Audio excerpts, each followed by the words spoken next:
Jadi Bapak Ibu Saudaraku yang saya kasih di dalam nama Tuhan Yesus, sangatlah jelas firman Tuhan yang mengatakan kepada kita, Ia akan membalas setiap orang menurut perbuatannya, yaitu hidup kekal kepada mereka yang dengan tekun berbuat baik, mencari kemuliaan, kehormatan, dan ketidakbinasaan. Jadi kita harus tekun kita mencari kebenaran firman Tuhan seturut apa yang difirmankannya kepada kita, di mana kita sudah dibuat surat untuk petunjuk menjalankan kehidupan yang kekal ini.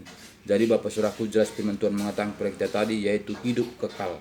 Jadi kita melihat dari ayat 6 mengatakan kepada kita, Ia akan membalas setiap orang menurut perbuatannya. Jadi apa yang kita lakukan selagi kita hidup dalam dunia ini Bapak Saudaraku, kita harus mempertanggungjawabkannya.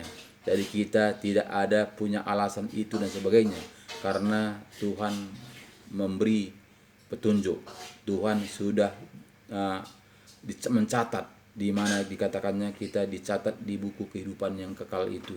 Jadi kita tidak lagi punya alasan itu dan sebagainya, tapi kita sudah dipakai apa yang diberikan Tuhan itu adalah seperti saat ini kita sudah diincar pakai CCTV. Jadi kita tidak punya alasan kita mengatakan tidak tahu siapa-siapa, hanya aku yang berbuat. Jadi itu Bapak Saudaraku, kita akan mempertanggungjawabkan apa yang kita lakukan selagi kita hidup dalam dunia ini. Jadi Bapak Saudaraku, kita harus waspada. Karena apa? Karena Tuhan di Alkitab sini sudah menunjukkan. Jadi firman Tuhan ini tidaklah hanya menakut-nakuti, tapi firman Tuhan ini mengajari kita supaya kita super hati-hati mendapatkan kehidupan yang kekal itu. Jadi Bapak Saudaraku, tidaklah sama seperti manusia mengatakan cukup percaya saja, cukup ke gereja saja. Jika demikian Bapak Saudaraku, berarti firman Tuhan tidak benar, di mana firman Tuhan mengatakan banyak orang datang hanya tapi sedikit yang terpilih. Kalau memang kita mengatakan asal percaya saja, berarti banyak orang yang selamat. Jadi Bapak Saudaraku, berarti firman Tuhan yang mengatakan sedikit katanya itu Bapak Saudaraku, berarti tidak benar jika menurut peraturan manusia. Jadi Bapak Saudaraku, marilah kita mengikuti peraturan-peraturan Tuhan. Jangan kita hanya mengikuti peraturan-peraturan manusia. Jika kita hanya mengikuti peraturan-peraturan manusia, tentu kita tidak akan layak untuk mendapatkan kehidupan yang kekal itu, Saudaraku. Karena yang mengatur adalah Tuhan, bukannya manusia. Jadi jelas firman Tuhan mengatakan ayat 7 ini Bapak Saudaraku, yaitu hidup kekal kepada mereka yang dengan tekun berbuat baik, mencari kemuliaan, kehormatan, dan ketidakbinasaan. Jadi kita harus tekun mencari kemuliaan. Nah, jadi tidaklah kita hanya diam-diam saja, tidak hanya kita cukup percaya saja, tidak hanya kita cukup hanya ke gereja saja, tapi kita harus mencari keselamatan kita, kerjakan keselamatan kita selagi kita masih diberikan kesempatan buat kita. Jadi Bapak Saudaraku, ayat 8 mengatakan kepada kita, tetapi murka dan geram kepada mereka yang mencari kepentingan sendiri, yang tidak taat kepada kebenaran, melainkan taat kepada kelaliman. Jadi Bapak Saudaraku, Tuhan itu sangat geram melihat orang yang tidak taat kepada firman Tuhan, tapi taat kepada kelaliman. Jadi sangat jelas firman Tuhan ini mengatakan kepada kita, Saudaraku, supaya kita tahu siapakah kita taati, apakah kepada dunia, apakah kepada Tuhan. Nah, jadi itu kita yang tahu Bapak Saudaraku, tidak siapa-siapa. Diri kita yang tahu kemanakah arah tujuan kita. Jika kita hanya mengikuti aturan-aturan manusia, tentu adalah katanya kelaliman. Tapi jika kita melakukan kehendak Tuhan seturut dengan firman-Nya, itulah kita mendapatkan kehidupan yang kekal. Karena firman Tuhan mengatakan jelas tadi ayat 8 tadi mengatakan kepada kita, tetapi murka dan geram kepada mereka yang mencari kepentingan sendiri. Jadi Tuhan itu sangat geram untuk manusia mencari kepentingan diri sendiri. Jadi Bapak Saudaraku, yang tidak taat kepada kebenaran, melainkan taat kepada kelaliman. Jadi Bapak Saudaraku, saat ini kita melihat manusia lebih baik mencari kebenaran diri sendiri. Masih banyak saat ini Bapak Saudaraku masih mendahulukan dunia daripada mendahulukan kebenaran firman Tuhan. Karena apa? Karena tidak yakin dan taat untuk melakukan kebenaran firman Tuhan. Karena memang Bapak Saudaraku, jika tidak ada Roh Kudus untuk menuntun, membimbing, membukakan rahasia kebenaran firman Tuhan, kita tidak akan mengerti jalan-jalannya Tuhan, sehingga kita santai saja, sehingga kita merasa kita sudah di dalam Tuhan, sehingga kita merasa kita ini sudah taat dan setia melakukan Tuhan, asal kita bergereja, beribadah seminggu sekali. Jadi Bapak Ibu Saudaraku yang saya kasih dalam nama Tuhan Yesus, kita beribadah sekali seminggu itu aturan-aturan manusia. Bukanlah itu kebenaran. Asal kita gereja hari Minggu sudah selamat, itu bukanlah demikian. Gereja tidak menjamin bahwa kita itu selamat. Yang menjamin kita itu adalah firman kebenaran. Apa yang kita lakukan seturut dengan kehendak Tuhan. Jadi itu yang menjamin kita Bapak Saudaraku, bukan gereja, bukan manusia yang menjamin kita. Manusia, gereja hanya mengarahkan kita untuk menjalankan kebenaran. Tapi kita kuncinya, apakah kita sudah taat dan setia melakukan firman Tuhan? Apakah kita taat untuk melakukan aturan-aturan manusia, aturan-aturan gereja saja? Jadi itu Bapak Saudaraku, ada bedanya. Jadi jangan kita mengatakan, saya kok pengerja di gereja, saya kok hamba Tuhan, saya kok melayani Tuhan. Jangan kita mengatakan seperti saudaraku jika kita tidak taat untuk melakukan kebenaran firman Tuhan. Tuhan bukan perlu nama, tapi Tuhan mau pertobatan. Kita bertobat kembali kepada firman Tuhan, melakukan firman Tuhan, taat dan setia walaupun mungkin menyakitkan daging. Jadi Bapak Saudaraku, tidaklah gampang menempatkan kehidupan yang kekal itu saudaraku. Tidaklah sama seperti apa kata manusia. Jadi jika kita mendengarkan kata manusia Bapak Saudaraku, makanya banyak manusia pada umumnya orang Kristen pada saat ini santai-santai saja. Dia menunggu kedatangan Tuhan Yesus. Saya pasti selamat. Dia punya iman seperti itu. Tapi dia tidak mau tahu apa yang dituliskan Tuhan, apa yang ditulis di dalam surat Tuhan untuk menjalankan di mana, bagaimana mendapatkan kehidupan yang kekal itu. Tapi dia, kebanyakan manusia tidak mau tahu bagaimana aturan-aturan Tuhan. Jadi Bapak Saudaraku, harus kita melakukan aturan-aturan. Sedangkan di dunia ini saja Bapak Saudaraku ada aturan. Tidaklah bebas-bebas saja. Jika kita ingin memiliki satu perumahan Bapak Saudaraku, ada aturannya. Jadi tidaklah kita, walaupun orang mengatakan kamu sudah memiliki sumbangan dari Sianu, kamu diberikan perumahan 1 unit, dia mengatakan kita tidak bisa menerima begitu saja, tapi ada persyaratan yang harus kita kerjakan sehingga rumah itu menjadi milik kita. Pas harus kita datang ke perumahan itu, kita akan isi formulir bagaimana syarat-syarat yang harus dipenuhi sehingga kita akan memiliki perumahan itu saudaraku. Jadi begitu jugalah rumah kita di sorga Bapak Saudaraku, ada syarat yang harus kita penuhi selagi kita diberi kesempatan Bapak Saudaraku. Jadi janganlah sia-siakan kesempatan yang diberikan Tuhan kepada kita supaya kita mendapatkan apa yang dijanjikan Tuhan itu kepada kita, mendapatkan kehidupan yang kekal itu. Jadi hendaklah engkau kudus karena aku kudus, Tuhan mengatakan kepada kita saudara. Jadi itu harus kita kerjakan semampu kita. Apakah manusia bisa kudus? Tentu selagi kita masih di dunia ini saudaraku, tidak ada manusia yang sempurna, tidak ada manusia yang tidak berdosa, tidak ada manusia yang kudus.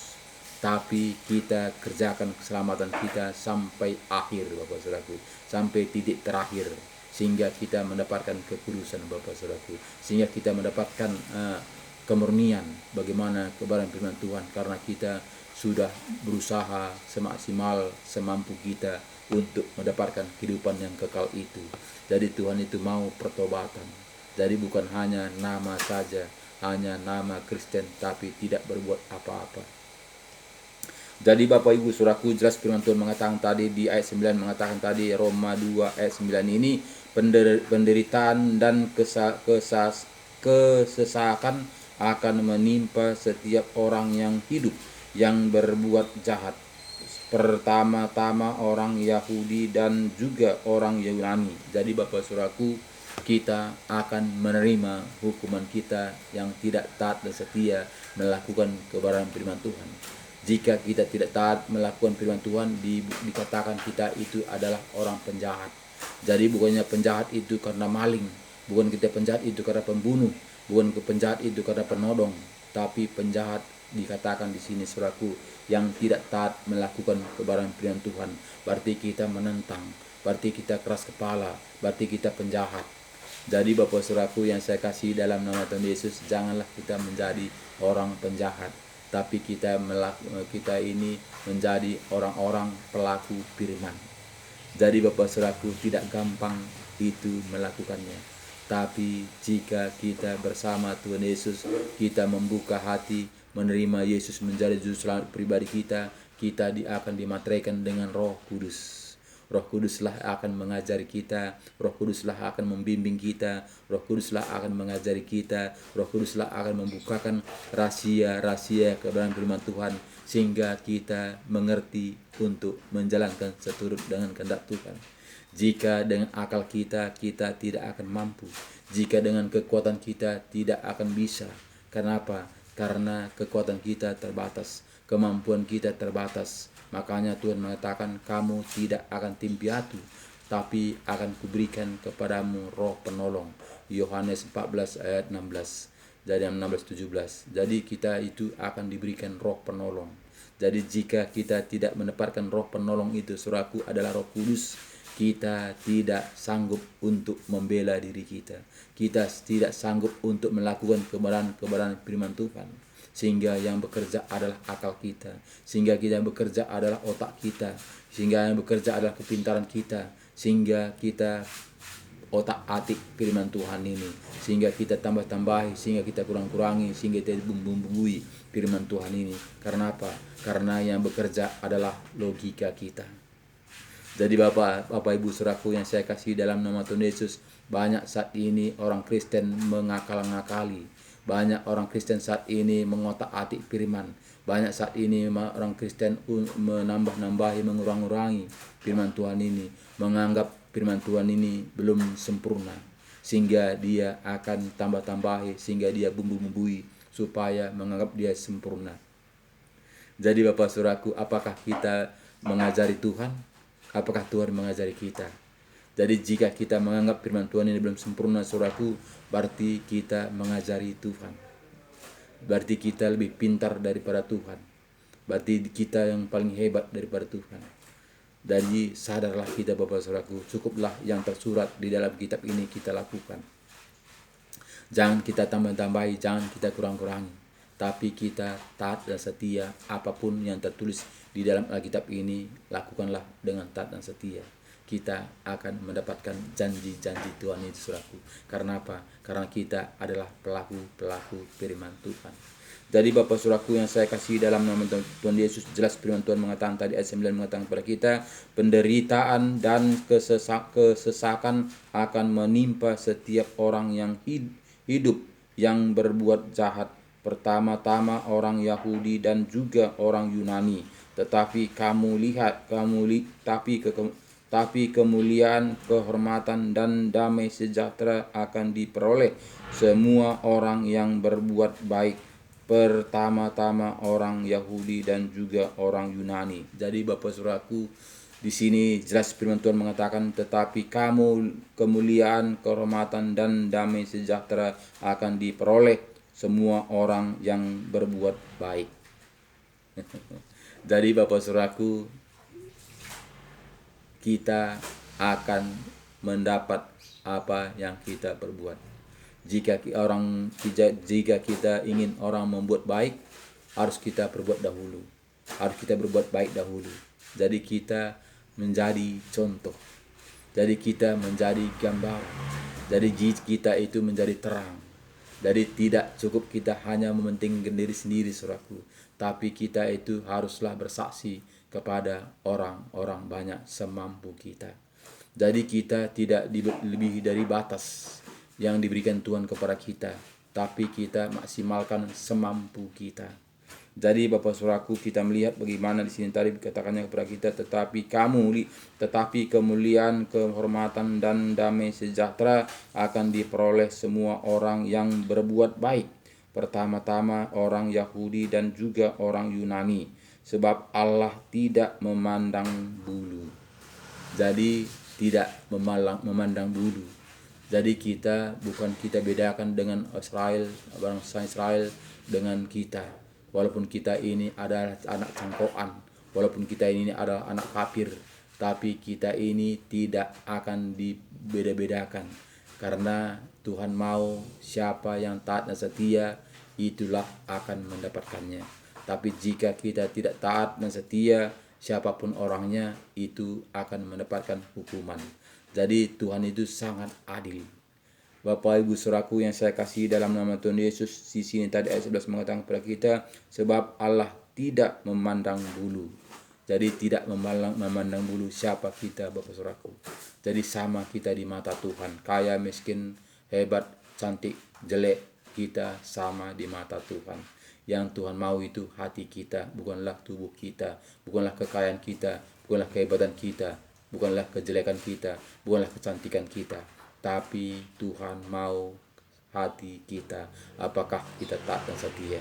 Jadi Bapak Saudaraku, ayat 12 mengatakan kepada kita, sebab semua orang yang berdosa tanpa hukum Taurat akan binasa, tapi tanpa hukum Taurat, dan semua orang yang berdosa di bawah hukum Taurat akan dihakimi oleh hukum Taurat, karena bukanlah orang yang mendengar hukum Taurat yang benar di hadapan Allah, tetapi orang yang melakukan hukum Tauratlah yang akan dibenarkan. Jadi Bapak Saudaraku, kita melihat di sini peraturan-peraturan hukuman Taurat itu adalah bukannya karena kita melakukan hukum Taurat pasti kita selamat, tapi kita taat dan setia.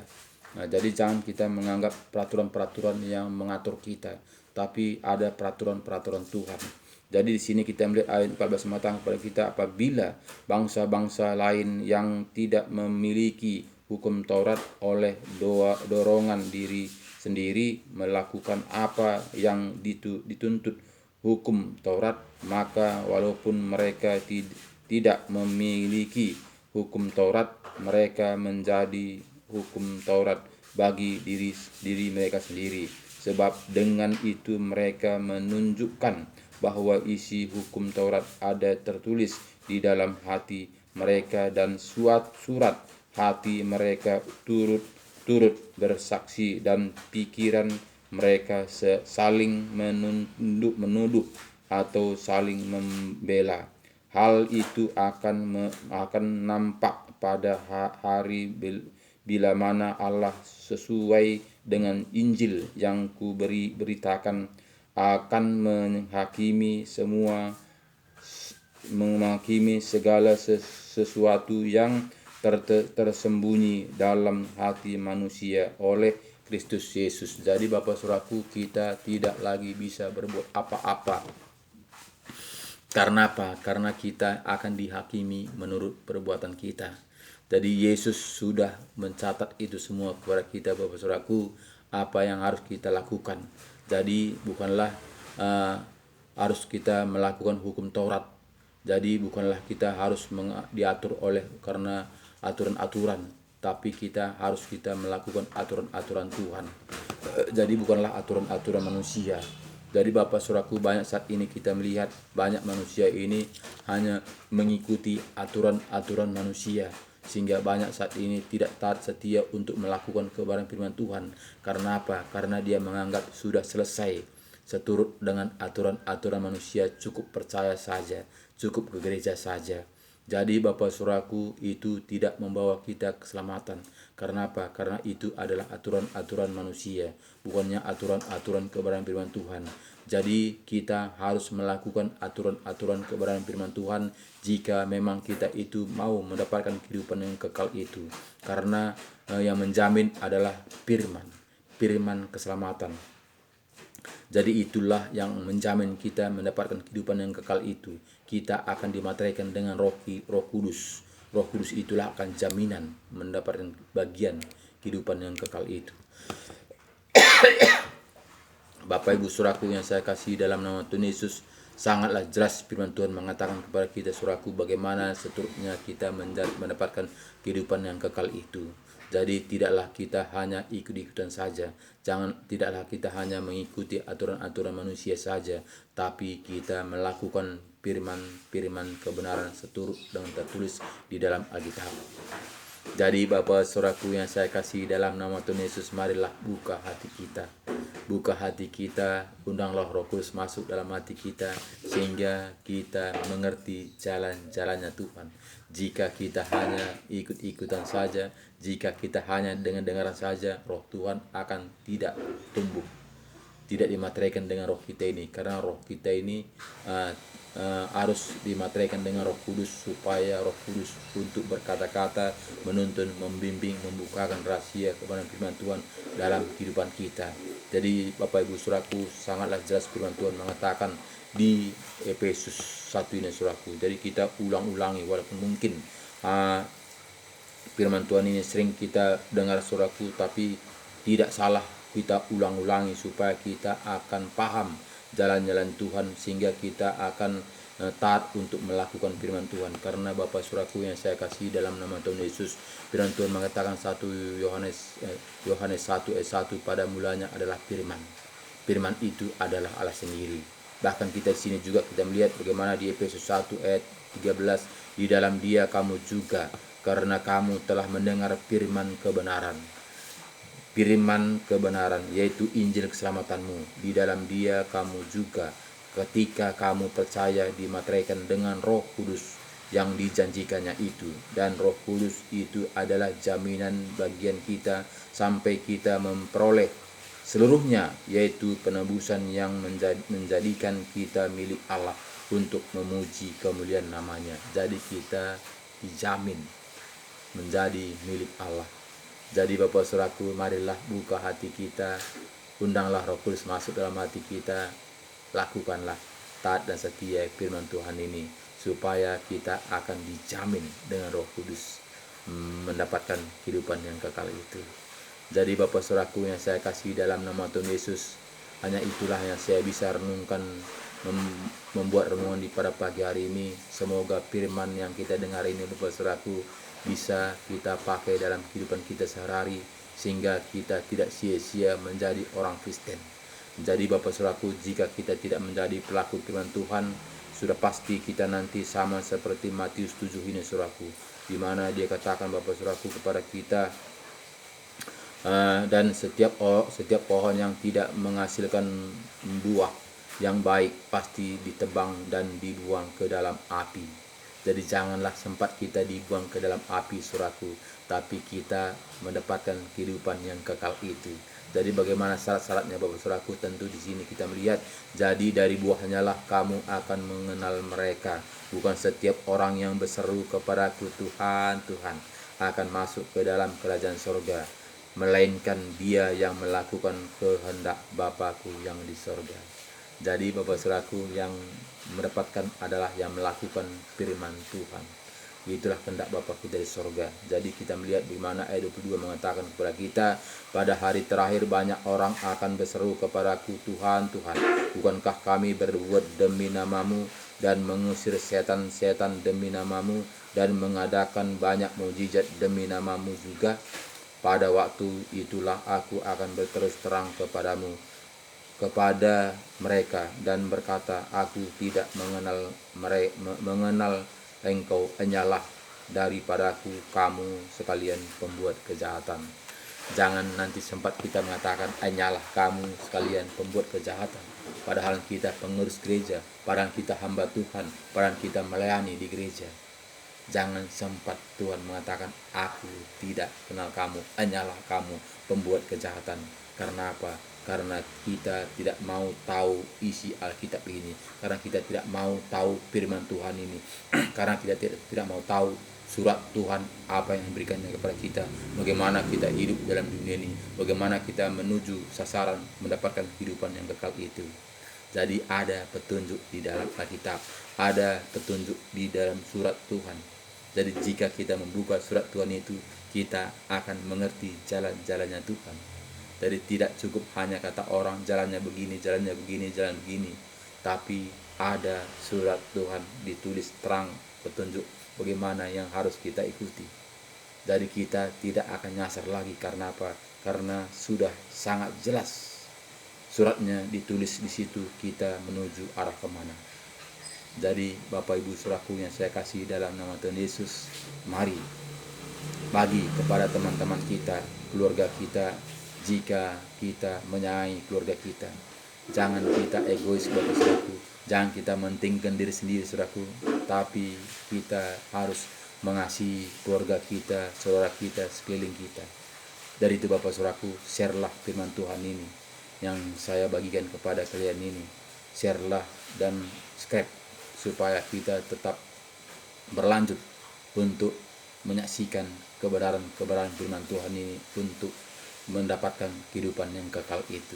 Karena Bapak Saudaraku, sangatlah jelas firman yang saya sampaikan ini adalah saya tidak menambah-nambahinya, tidak mengurang-uranginya, tapi ini adalah kebenaran. Karena Tuhan menaruh dalam hati saya, apa yang ditaruh Tuhan dalam hati saya, itulah saya bagi kepada kalian. Itu saya sampaikan kepada kalian, tidak menambahi, tidak mengurang-uranginya. Ini adalah firman kebenaran. Jadi Bapak Saudaraku, tidak seberapa hamba-hamba Tuhan yang bisa untuk menyampaikan kebenaran firman Tuhan ini jika kita hanya mendengar saja. Tapi ini adalah firman kebenaran sesuai dengan apa yang tertulis dalam Alkitab. Jadi Bapak Ibu Saudaraku yang saya kasih dalam nama Tuhan Yesus, kita harus kembali kepada Alkitab supaya kita mengerti jalan-jalannya Tuhan.